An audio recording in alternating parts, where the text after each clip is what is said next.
Hello everyone, welcome to our first local organic demonstration garden where we practice agroecology, which is 100% organic fresh produces. So in the agroecology we have what we call permaculture, and permaculture also simply means permanent farming or permanent agriculture. And within the permanent agriculture we depend a lot on raw material, which is organic farming, and we have different shapes that we practice within the permaculture, which is the mandala garden that you see on my background. We also have market bed, which basically it's parallel bed or just straight line beds, and also we have moon shape, horse shapes, and other shapes that you can use in your garden depending also on the landscape of your garden.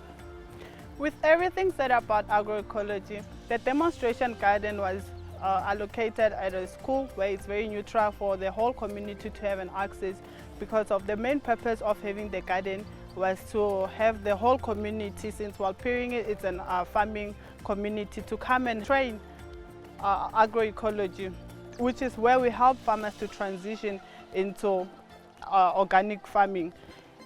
With everything that is in the garden, it goes back to the feeding scheme. So all the produces that are in the garden goes back to the feeding scheme, because of it's a government school. They have a feeding scheme, so the produce goes to the feeding scheme to supplement with their menu on a weekly basis.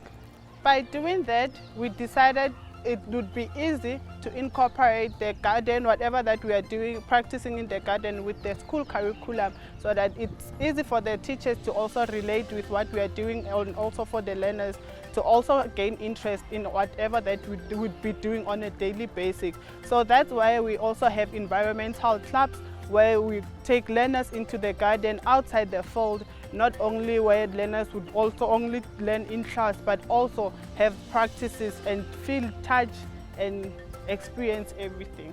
Because we are practicing agroecology, it's very important that we save water.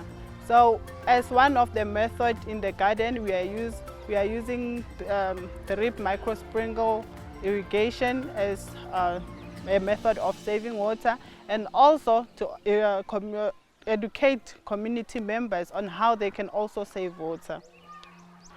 So in the agroecology, life starts at composting. So a method of doing composting, it would be with animal manure, green material, dry material, ash and water. Then you stack them together, then that's how we make composting. Afterwards we make a seed bed, or you have your seed bed and you do your seedlings there.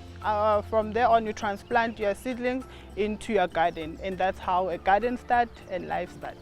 So this was our first demonstration garden that we have in the local communities, and already we have impacted so much farmers to transition from their practices into organic farming. We hope to have as much impact into the next communities and next generation.